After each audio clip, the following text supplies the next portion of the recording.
My name is John Elrod. I was born in Siloam Springs, Arkansas at the John Brown University Hospital in downtown on March 27, 1946. My parents were Russell Elrod and Doris Elrod. My dad was an attorney in Siloam Springs for over 50 years. He was born in Indian Territory, Oklahoma in 1904, before Oklahoma was a state. Just across the state line. Mother was born in Clay Center, Kansas, moved to Siloam Springs, Arkansas when she was a junior in high school. My father was a self-made type A personality. He was the oldest of four boys, stair-stepped 2 years apart, who grew up on Mosley Prairie, west of Siloam Springs, on a small farm, born in Indian Territory, before Oklahoma was a state, educated eventually at Siloam Springs, spent a little time at John Brown University where he actually graduated. The entire family were Okies who went to California during the Dust Bowl. The other three brothers stayed there. Dad came back, thankfully for me, and went to Arkansas Law School for 2 years. He couldn't afford his third year, so he never actually graduated. And that was always sort of gave him a feeling of inferiority, that because he never graduated law school. But back in the day, you could take the bar exam, and if you passed it, you're a lawyer. So having run out of money, he did that. Opened his office in Siloam Springs about 1932 or 3 during the Depression, and he loved to tell the story that he grossed $300 his first year. But he was a type A personality, and he was one of those people who decided that he was going to break the poverty cycle in the family, and so he politically ran for city attorney, was elected. Jeff Duty beat him for prosecuting attorney, Jeff Duty and Rogers. Dad ran for the state senate and was elected in 1944 to represent Benton and Carroll counties. He did that for 24 years, from 44 to 68. He was president pro tem of the Senate for a period of time. He was acting governor 2 or 3 times when the lieutenant governor and the governor were out of state. He was beaten by a fellow named Jim Caldwell in 1968, the first Republican elected to the Arkansas State Senate since Reconstruction. So I always tie the rise of the Republican Party in Arkansas to Dad's defeat in 1968, and that was, of course, during the Wynn Rockefeller period of time, and Wynn Rockefeller had really done a good job of beginning to turn us into a two-party system in Arkansas. And of course, the Republican Revolution then took off, turning from blue to red, statewide. I would contend that these same attitudes culturally that were invested in the Democratic Party when the state was all Democrat are now invested in the Republican Party, and that Nixon's Southern strategy worked for the Republican Party. But back in the day, all of the political power in Arkansas resided in Little Rock and east of Little Rock. All the wealth in Arkansas resided in that same area, because wealth in those days sprang from the ground. And what do you mean by that? Well, it did, and they had topsoil and we did not. In fact, when friends of mine asked me what's the reason for Northwest Arkansas doing what it's done in the last 30 or 40 years, it's because we have no topsoil. If we had topsoil, we would be the Delta, where 1% of the people have 95% of the wealth, and it's not a very good place to live, quite frankly. And there's been a huge outmigration of population from that area of the state for those kinds of reasons. So Northwest Arkansas has been successful because we don't have topsoil. We had to do something else. And the something else that we have done over the last 30 to 40 years has been service industry and education and those things that now are making lots of money for lots of people. Sure, I remember the Coulter and Huckabee race very well. I think that, well, the state was on the cusp during that period of time. And Mike Huckabee had a great personality. You know, he'd been a Baptist minister. He was the head of the Southern Baptist Convention. And so, and that's political, right? So Mike, I think that was based more on personality than anything else. He ran a good campaign, and he was a good governor, in my view. We are of opposite political parties. And attitudinally, we are opposite of each other. But I think he was a good governor for Arkansas at the time. He did a good job. You know, he's the one that solved the driver's license problem, the car registration problem, and brought the computers into that whole, modernized that whole system. And that's the kind of thing that'll get you reelected. Well, the problem was you had to go to the driver's license bureau, revenue office, all the time, and every time you had to have about 8 pieces of paper with you. And in my personal experience was, and I'm a lawyer, I should know better, but my personal experience was every time I went there, I had 2 pieces of paper that I didn't have that I needed. So you go back home and search through your drawers and try to find those, and it was a pain in the rear.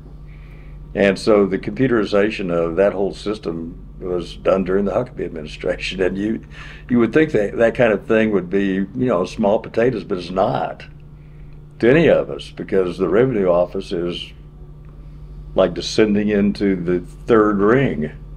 Well, for the longest time, a wonderful attorney in Rogers named Claude Williams was about the only one of the few active Republicans in Benton County, Arkansas. And he was always the chairman of the party, and they'd have their party conventions in like a small room.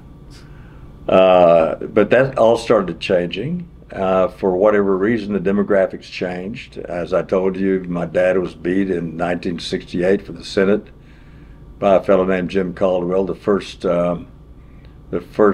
Republican elected to the state Senate since Reconstruction. That was one of the things. But then the Hutchinson brothers and probably were at the forefront of beginning to exercise leadership and making that change, and then it just started snowballing. It started snowballing, in my view, probably about around the turn of the century, and then just caught steam. John Brown III, my friend from Siloam Springs, was elected to the state Senate. It's reached the point now in Arkansas where there's a supermajority in both houses, and meaning that the Democratic Party doesn't have the capacity to even assure appointments to committees. So it's probably it in Oklahoma are probably 2 of the reddest states in the United States. I would just say one thing else about the Delta versus Northwest Arkansas, and that is that not only did all the wealth spring from the ground in the Delta, and we were very poor in Northwest Arkansas because we didn't have any soil. But I've always liked to joke that back in the 1960s, if you saw a blonde at the University of Arkansas driving a red Corvette, she was from Helena. Now she's from Bentonville. And that's true. That whole transfer of wealth. Let me just give you an example. I did some research one time about the total value of all the cotton crop in Arkansas. I've represented Simmons Foods in Siloam Springs for a long time, and the Simmons family I count as my best friends. Mark Simmons and I grew up together. We were both members of the Siloam Springs High School class of 1964. We went to kindergarten together, so I've known the Simmons for a long time. The revenue generated by that company in Siloam Springs, Arkansas, is greater than the value of all the cotton crop in the entire state of Arkansas. Pretty much more than the total value of the soybean crop in Arkansas. Probably not as much, but right up there with it. And also as big as the entire rice crop in Arkansas. So that kind of gives you, it sort of puts in context what's happened in terms of the transfer of wealth from the Delta to Northwest Arkansas. It's been remarkable to watch. You know, I've been here for 70 years. I'm 77 years old, so I went away to college and law school and came back. So I've been here for 70 years, and I've been able to watch this whole thing take place. It's been fascinating. When I was a kid growing up in Siloam Springs in the 1950s, it was Mayberry RFD. We actually had one police officer named Jim Leffler. He was the chief and the police officer in the force. He was one of the three Leffler boys from Siloam Springs, which included Bob Leffler, who became the dean of the law school at Arkansas and a renowned legal scholar. In fact, I used his textbook at Georgetown Law School in Washington, D.C. when I was there. And Jim Leffler was the chief of police. Eli Leffler, the third brother, was a prominent lawyer in Rogers for years and years and years. So the Leffler boys came from Siloam Springs. But it was Mayberry RFD, and I can't imagine anything more delicious than growing up in Siloam Springs during that time period. I really can't. We were barefoot kids on Sager Creek. We roamed the town. Everybody knew everybody. You knew who lived behind every door in the entire town. As a kid, you didn't know the bad things about people, but because everybody was your friend, right? But I'm sure there were some things going on that we as children didn't know about, but I'm fascinated with small towns like that. There's a lot of culture in small towns. And in Siloam Springs, John Brown University, interestingly to me, John Brown University's presence sort of smoothed the rough edges of a little Arkansas border town and brought to it a degree of culture it would not have had but for JBU's existence there. What do you mean by that? Kind of give me more detail. Well, as an example, my mother was a operatic soprano, and she took voice lessons well into adulthood from Mabel Oyson, the doctor of music at John Brown University.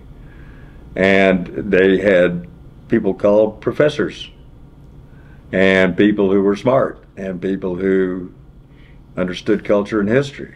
And other than that, there was a lot of just rough characters around Siloam Springs back in the day. Siloam had a history of running a lot of alcohol into Oklahoma when Oklahoma was a dry state. And there were some rough characters when I was a kid growing up. But it was such an enjoyable place to be, and had a great childhood. What do you remember of your neighboring towns, Gentry, Gravette, and some of the other towns? Where else did you go when you were a kid? Well, you know, our competitors were Bentonville and Rogers. So Siloam was about 3,000 people when I was a kid. Bentonville was about 3,000 people when I was a kid. Of course, Walmart wasn't in existence then. And Rogers was the big city at 5,000. And we competed, and in basketball and football and track and those kinds of things. Not so much with Gravette and Gentry because they were smaller. They were in a different league than we were. But I developed friendships with a lot of kids my age in Siloam Springs, in Bentonville and Rogers because of that kind of. And so a lot of those friendships continued forever, like the late John Jennings from Rogers, wonderful judge for years. and I have been friends since high school. And some really good athletes from Rogers and Bentonville I still know. Played football against John Walton. I remember one time playing in Bentonville. John and I knew each other outside of sports and had been friends for a long time, but all of a sudden I found myself lying on the ground, unable to think or talk, and standing over me was a guy named John Walton who says, "Hello, Johnny." But Benton County was a great place to grow up in those days. It was just wonderful. I had a great college education at Westminster College in Fulton, Missouri, and then I went to Georgetown Law School in Washington, D.C. And then came back to start practicing law in '71 with my dad. And I will tell you that the best teachers that I had were in Siloam Springs, Arkansas. They were dedicated. The ultimate teacher that we all still talk about 60 years later now was Madalou Roth, our English teacher, R-O-T-H, Madalou Roth. And she made us diagram sentences. We had to read Beowulf. She was no nonsense. She was a tough grader. You knew that you didn't screw around in her classroom. And we gave her the ultimate respect. And great teachers in a small town. Yeah. Michael Moss, who had a successful insurance career in Siloam Springs, and I were in kindergarten together. Still friends. Saw him 2 days ago. He's here in Fayetteville now, retired. Mark Simmons and I were in kindergarten with Michael. We've been lifelong friends. Mark splits his time now between his home in Colorado, his home in the Bahamas, and his home in Siloam Springs. And I see a fellow named Charlie Pitts a lot. Charlie played football with us, was a coach around this area and a referee over the years, now retired. Got him Danny Lynch down in Fort Smith. In fact, we are having lunch together in Siloam Springs 2 days from now. So we've kept those friendships, and it's just been wonderful. So I came back in '71 and married to Georgia. And Georgia had been a French major. She had a master's in French. They didn't teach French in the local high school. So she went to Arkansas Law School, drove over every day, had classes. She actually drove with John Brown III, who was our neighbor across the street. And she got her law degree in 1975 and was the first true female practicing attorney. What I mean by that is the first female who actually practiced law on a daily basis in Benton County, Arkansas. And I was able to get 14 years in with my dad before he passed away in 1982, which was a blessing. My late brother practiced with us in Siloam Springs. But back in the day, Siloam Springs had a gentleman named A.L. Smith, who was the prominent attorney in Siloam when my dad started. My father and a couple of others. We had the largest firm in town with 4. And then in Rogers, some of the characters and really good lawyers were Eli Leffler, as I've already mentioned, J. Wesley Sampier, John Sampier's father, had a very unique and formalistic approach in the courtroom. He would bow at his waist to the judge and speak from that position in a very formalistic way. It was almost like he was a British barrister, the way he conducted himself in the courtroom. J. Wesley. He was something else. I've already talked about Claude Williams. Jeff Duty and Hardy Croxton were both attorneys in Rogers. Jeff was the kind of attorney who could take any case and win either side. He was a genius in the courtroom. Hardy Croxton ended up in this, he was a state representative for a while and was very active in Beaver Lake activities. And in Bentonville,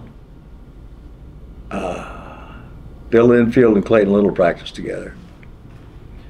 And Clayton was a state rep and was part of a small group of people who were instrumental in getting Beaver Lake. I'll get back to that more in a second. And Clayton also represented Cooper communities. When the Cooper family came to Arkansas, they were able to put together that entire thing that became Bella Vista, which was extraordinary given the amount of land that they had to buy from particular landowners in order to get it done, but they got it done. So the law firm of Little and Enfield was prominent in town, and then of course Bill Enfield became judge. And I remember standing there in the courtroom when he first took the bench and he was sworn in, and I was standing next to an attorney from Bentonville who I loved dearly named Charlie Gosho. And I was talking to Charlie, and Charlie kind of bumped me on the shoulder. He said, "Just be quiet for a second, I want to watch this." So the first lawyer appearing that day, right immediately after Bill Enfield was sworn in, was his longtime partner, Clayton Little. Bill Enfield started lecturing Clayton Little about whatever it was Clayton was presenting to him and found against him. And it was like he was laying down a marker that there's going to be no favoritism in my court, which is extremely important, especially in a small county and small towns, that you have a judge that shows no favoritism, that it doesn't make any difference who the person is that's in front of you, right? Because if favoritism sneaks into the process and who the lawyer is makes a difference, then it screws up the whole system. Nobody can have trust in it. So Ernie Lartz, the former mayor of a longtime mayor of Bentonville, died way too young. It joined Little and Enfield, Charlie Gosho. Gene Caulfield was a real character. Gene Caulfield probably owned 70% of the Chantry docket in Benton County, Arkansas. And that's the docket that has the divorce cases. And it's kind of funny, but everybody used to smoke cigarettes back in the day. Gene probably was a 2-pack-a-day guy. His fingers were yellow. And he had a peg leg. And he wore his cowboy hat sort of cocked slightly to one side. And when I was a deputy prosecuting attorney, people I charged would threaten me with Gene Caulfield. I'm going to go get Gene Caulfield. And so he was a character, and he was very good at what he did. Those were the kinds of lawyers that I was blessed to have grown up around and learned a lot of lessons from them. I was a deputy prosecuting attorney under Gary Kennan, with Buzz Boyer, who's now still practicing a little bit in Rogers. Buzz and I were both baby lawyers, and we split. We were his only deputies, and we split $500. Buzz and I did. So I got paid $250 a month. Obviously, it was a side job. To represent the state in juvenile court, and then the small courts along the west side of Benton County, including Sulphur Springs, Gentry, and Siloam Springs. And then Buzz handled everything else. And we split $500 a month. But, you know, the practice of law was different back in those days. I mean, you showed up and just somebody handed you a bunch of files, and you started opening the files and started talking. And great training, by the way. I tell young attorneys coming out of law school, if they really want to be a litigator, if they really want to try lawsuits, as opposed to just being a motions lawyer, they should spend 2 years, at least 2 years, being a deputy public defender or a deputy prosecuting attorney, where they actually have to stand up and say words in a courtroom and get over the jitters and start developing their own style and start figuring out who they are and how they're going to present cases. Because you don't learn that in law school. David Klinger was excellent in the courtroom and exercised good judgment. Married Zolly Duncan, who's still on the bench. And Zolly's a great judge. But David Klinger was, Lord, how many, 20 years? So he would have been the dominant prosecuting attorney all the time that I was practicing over in that part of the state. David was aggressive in court. Juries loved him. They loved him, number one, because he was the prosecutor and he was representing the white hat, right? But they also, he knew how to present a case. And he eventually took the bench, so he and Zolly were both judges at the same time, and both of them were excellent judges. So, the growth of Benton County. In 1950, the population was 38,000. In 1960, it had dropped to 36,000. So between 50 and 60, there was a drop of 2,000 people in the county. It is now 284,000. So think about that. From 1960 until 2020, 60 years. It's gone from 38,000 to 285,000 people. And the largest bulk of that has been in the last 20 years. So in the year 2000, it was 153,000. So in 20 years, it's gone from 153 to 285. Extraordinary. And a lot of that has to do, of course, we all know the story, with the advent of Walmart, the growth of Walmart, and the J.B. Hunt, University of Arkansas, and Tyson Foods, and Simmons Foods, the poultry industry in general, and all the companies that have to be here in order to service those particular industries.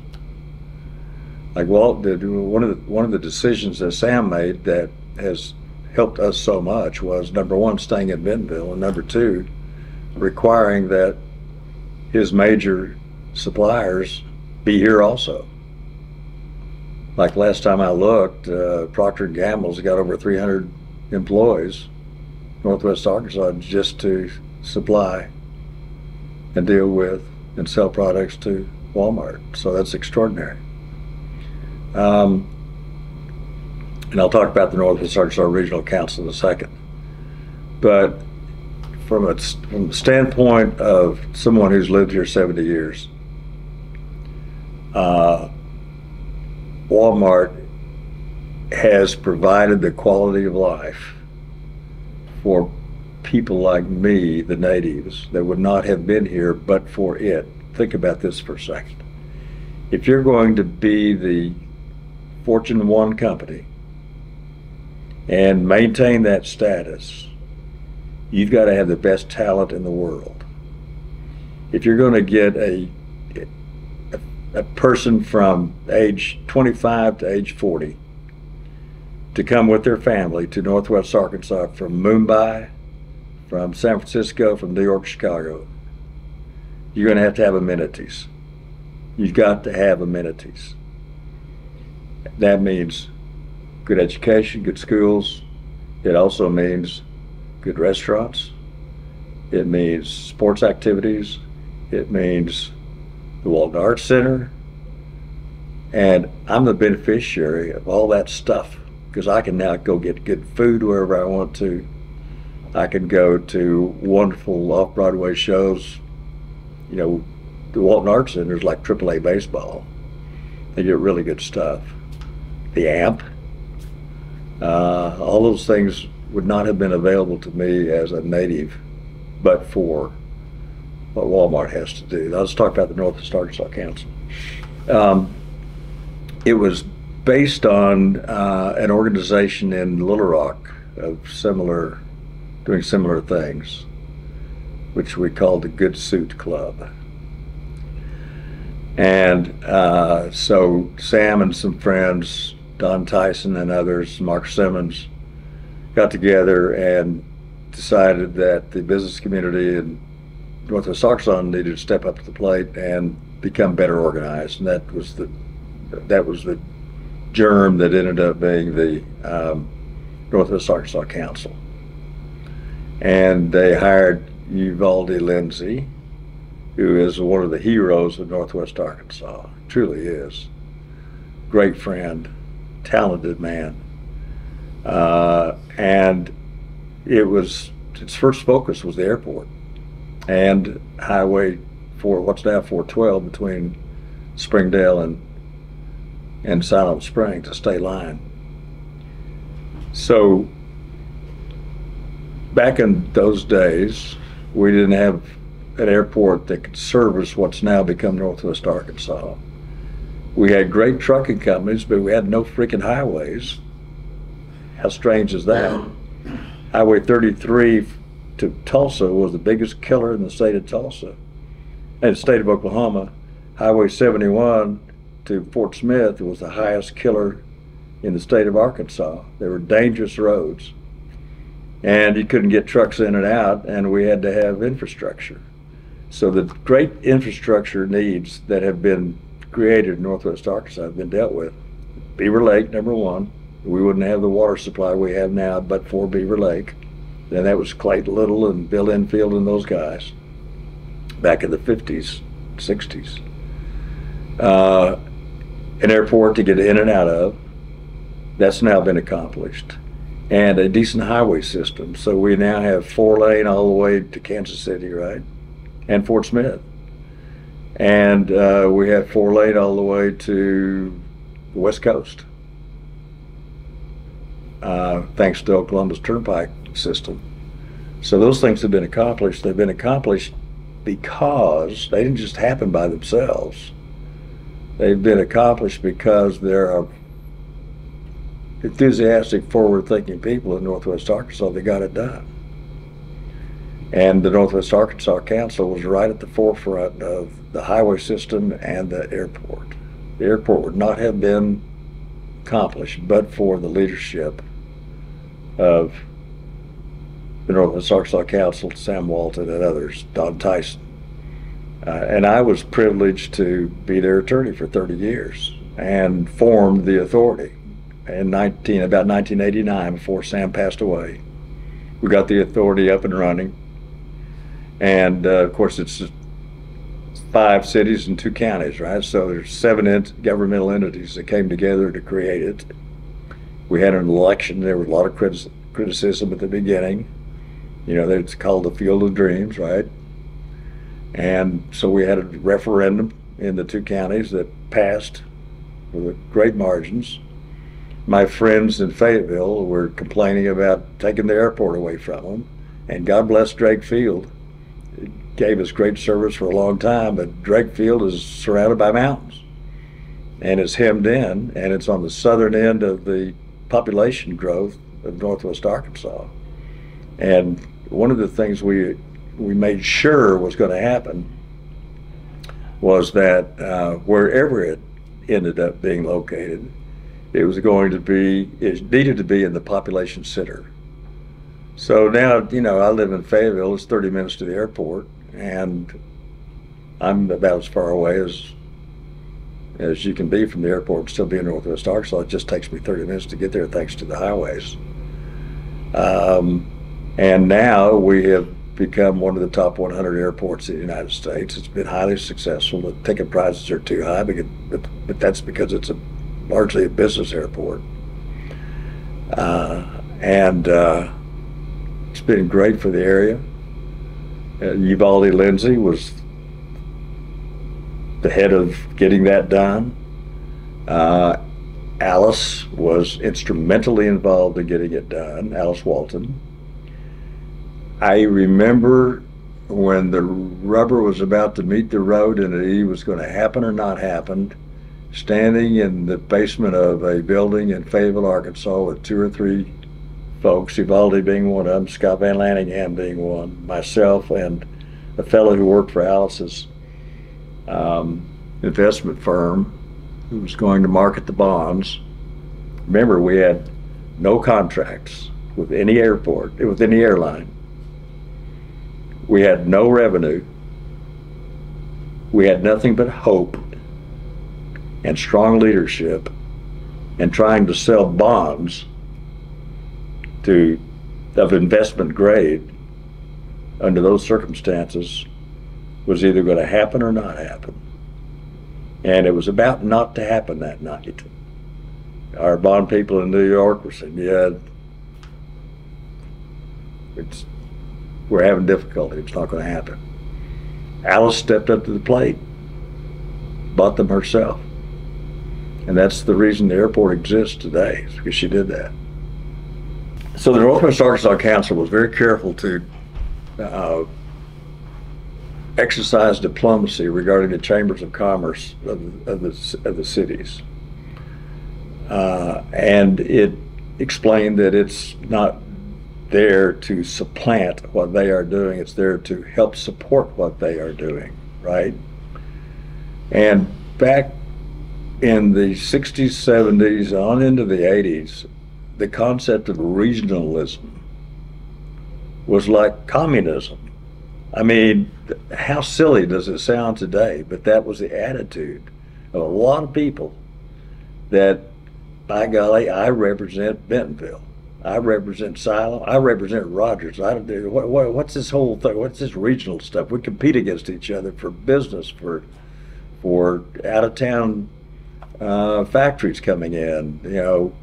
And no, we're not going to do this. Well, it got done through the Northwest Arkansas Council largely, and that whole regionalism issue has been put to bed years ago. But that was one of the dominant attitudes, which is crazy, we think now, but it was. So the Northwest Arkansas Council got that done. And now, thanks to the largesse of the major industries in Northwest Arkansas and the Walton family and their foundations, the council has expanded its footprint to include things like water quality, regional planning. It's doing a lot at healthcare, and it's done a lot. It's doing now a lot more things than it did in its original iteration, which basically was to build a darn airport. Northwest Arkansas Council is very robust. They are doing so many more things now than the original concept was, and they're all going to be great for Northwest Arkansas, healthcare, all of that. So the Walton family and their foundations, think about this. We would not have a greenway from South Fayetteville to Bella Vista, 12-foot wide paved concrete trail, which has grown a number of limbs at various points along the trail, tentacles out, but for the Waltons. That's one example. My favorite present example is that Jim became interested in land around Siloam Springs. There was a lake called Lake Francis south of Siloam Springs, which was and still is the water supply for Siloam. That lost its dam in about 1990, and Jim has taken an interest in that part of the world, and he has now funded a $35 million aquatic park, kayak park, that is going to open any day now. We're sitting here in 2023, September, August. It's going to open for any day now, and it will attract world-class kayakers from literally all over the world, and certainly all over the United States. It is, and what they did was the dam site for the old Lake Francis is still there. They blasted through solid limestone to create a kayak route around the dam site. So there's about a 12 to 20 foot drop from above the dam to below the dam. And I mean, who else could do that or would do it?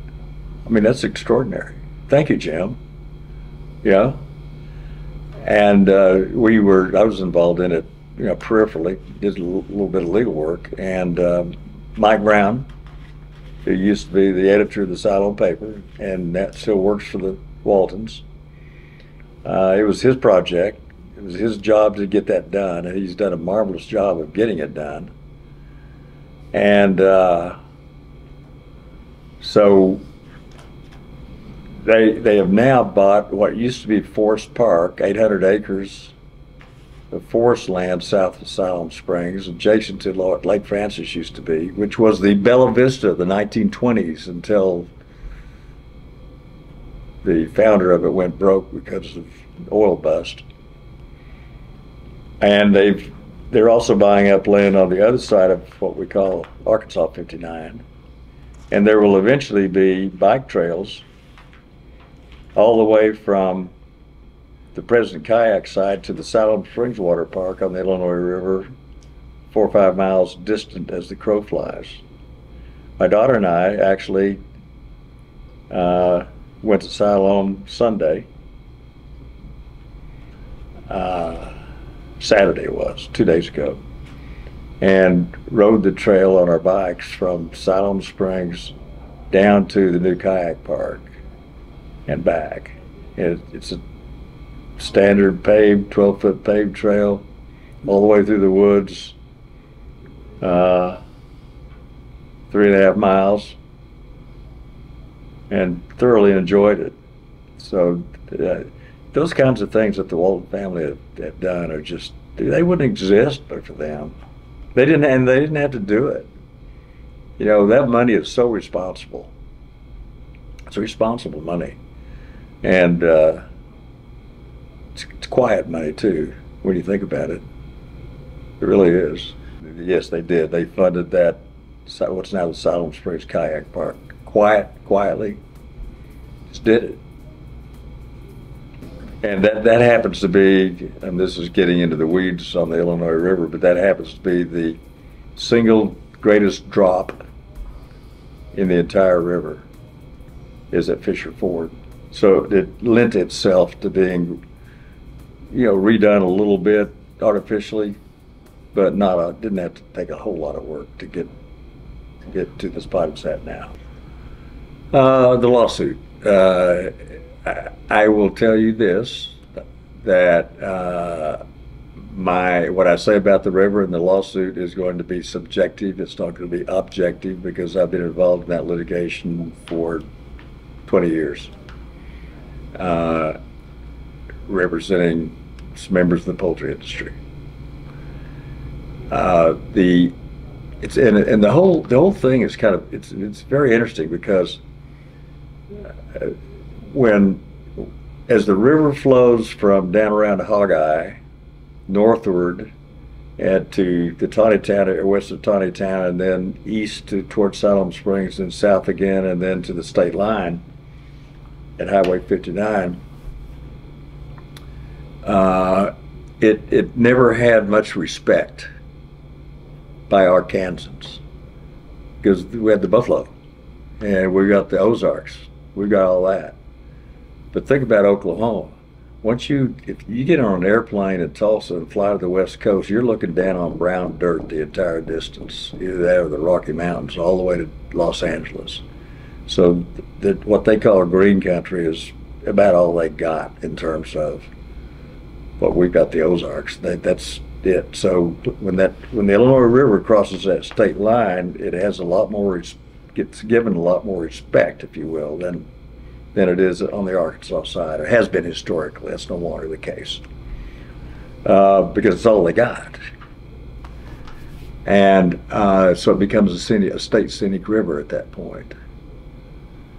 So all of a sudden the water quality needs to get better when it crosses the state line. So for a variety of reasons I don't go into, litigation was brought by the then Oklahoma Attorney General.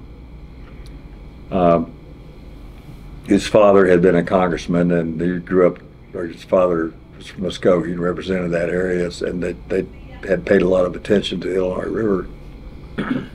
Lawsuit was filed.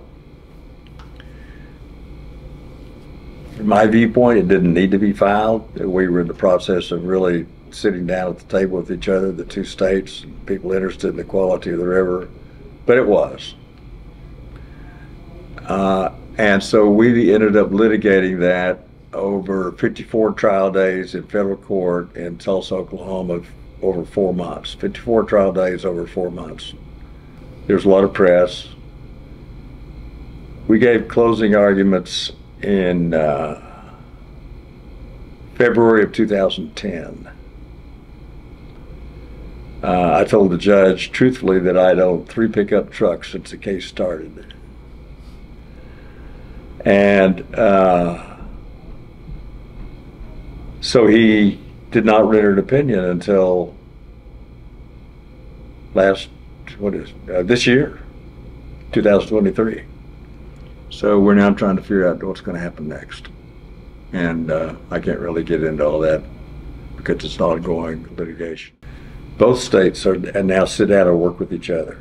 Watershed management plans they're working on the second one now. All of these things that are being done totally outside of the litigation itself.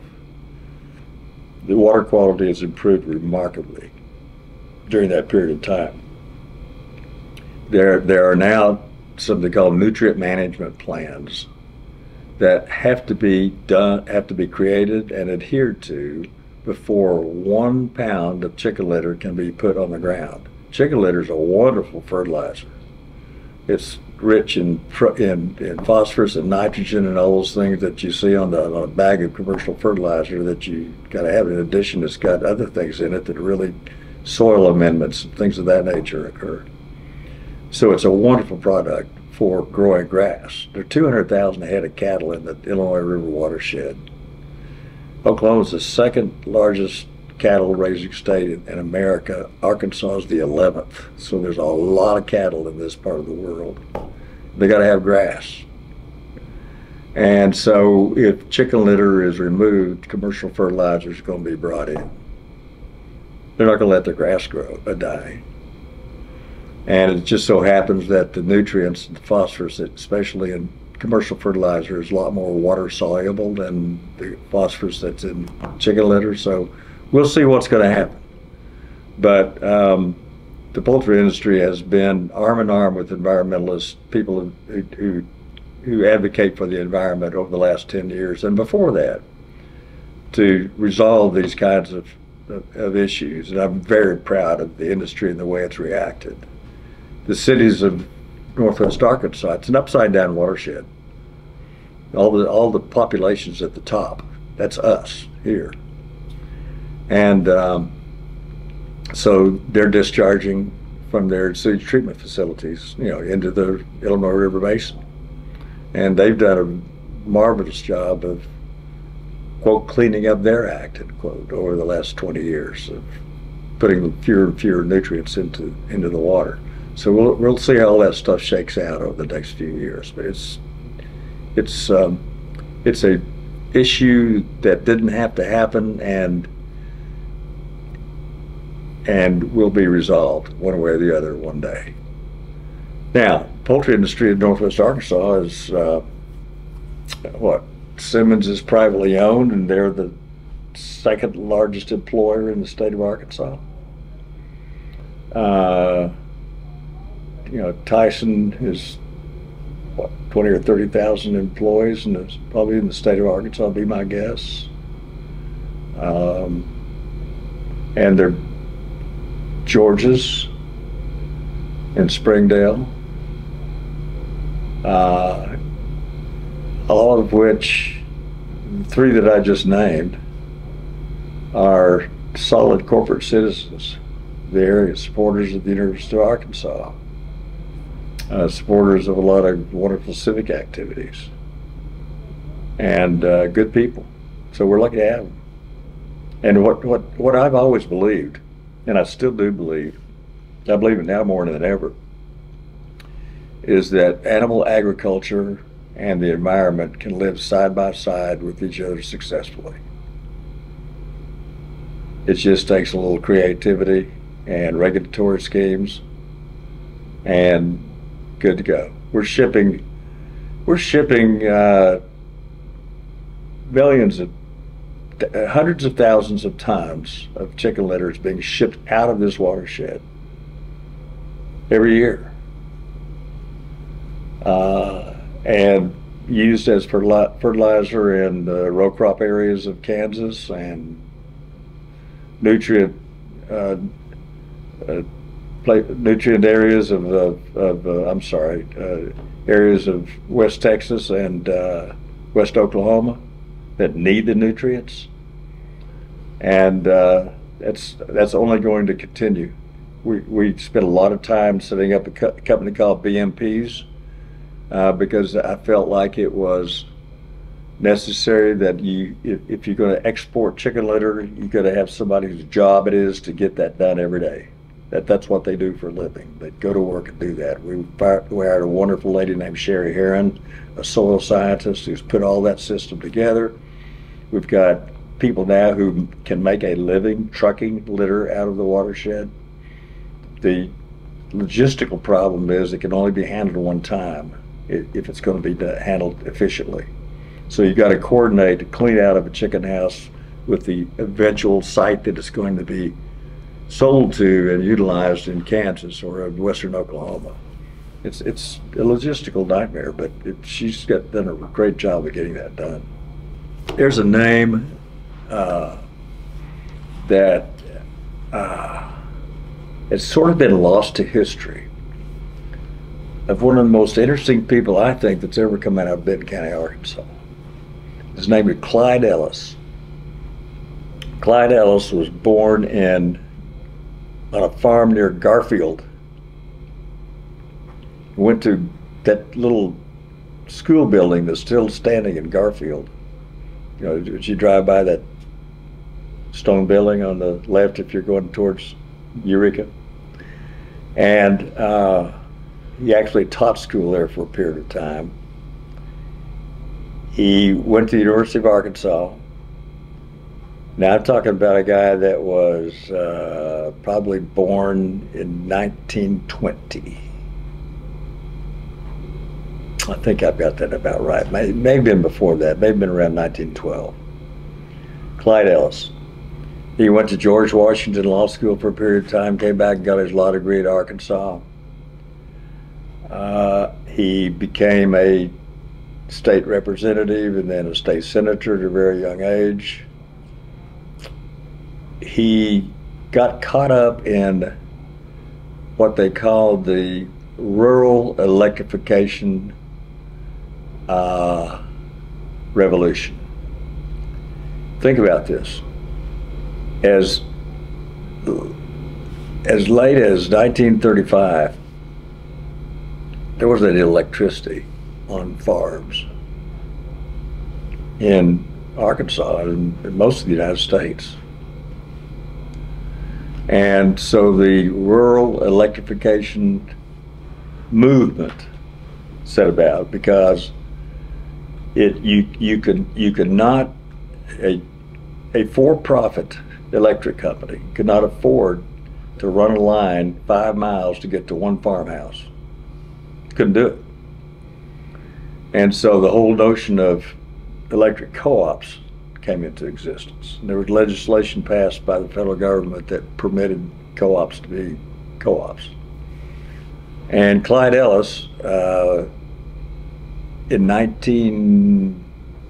30s, early 40s, was a congressman from Benton County, United States Congress, and ended up getting appointed by, I believe, FDR, to be the first general manager of the Rural Electrification Association in Washington, D.C., the REA.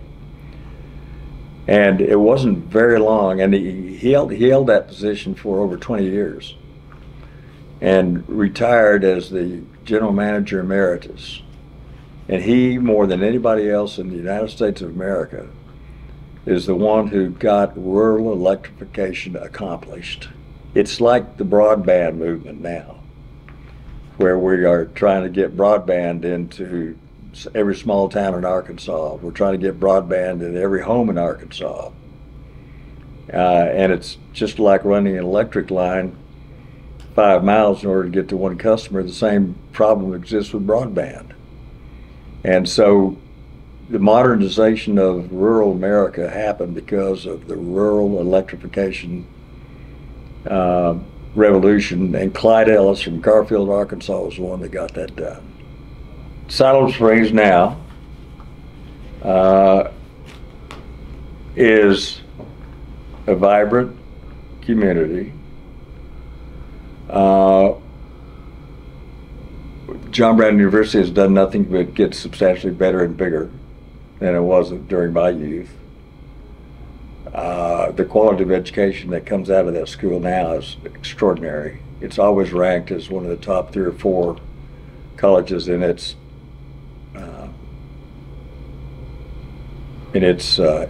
area in the United States.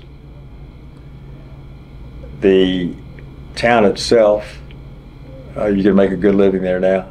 Used to be you could not, but you can. That's very important. So Siloam Springs is now, the population is probably around 18 to 20,000 now. It was 3,000 when I was a child. And the thing that I find interesting, and we talked before about the wealth coming from the Delta to Northwest Arkansas and all the reasons why that happened. So Siloam Springs is now larger than El Dorado, Arkansas.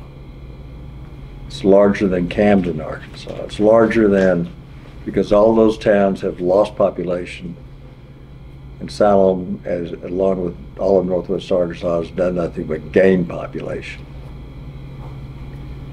And you know, a lot of people are nostalgic for the past, and I'm one of them.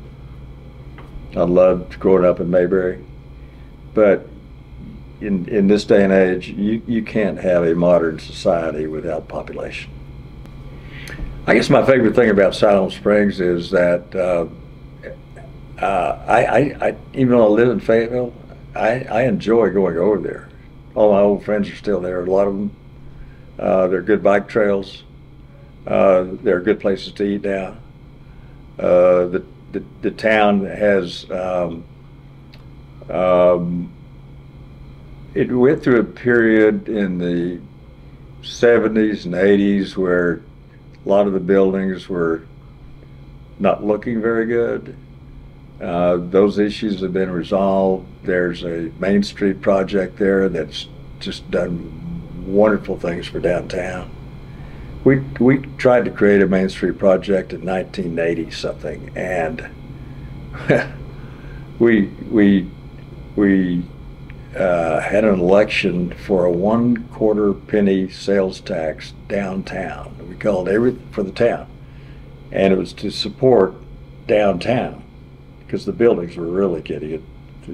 We had a few landlords that needed to sell, and we called downtown everything that you had to go down to get to. Downtown, you know, Siloam sits in a basin, right? The creek going through it. So we called downtown everything you had to go down to get to. And I was driving to work the morning of the election, and I thought it was the only thing on the ballot. And there was a line 200 people long waiting to get in, and I'm going, uh-oh, we're deep doo-doo now. And we were. We got beaten like 9-1 or something. And, you know, that was very disappointing. But now, 20, 30 years later, a younger group has come along, spearheaded largely by the Simmons family, and turned the town around in terms of its beauty. It's always had natural beauty downtown. It may be the most beautiful town in northwest Arkansas in terms of the creek and the parks and all of that. So that's the thing that I love most about what's happened in Siloam Springs, is its rejuvenation. So I have actually experienced friends from either coast coming to Benton County, Arkansas for the first time. And of course, our first stop is always Crystal Bridges, and that blows them away. And then the Bentonville Square blows them away. The restaurant scene in Fayetteville, Rogers, and Bentonville blows them away. A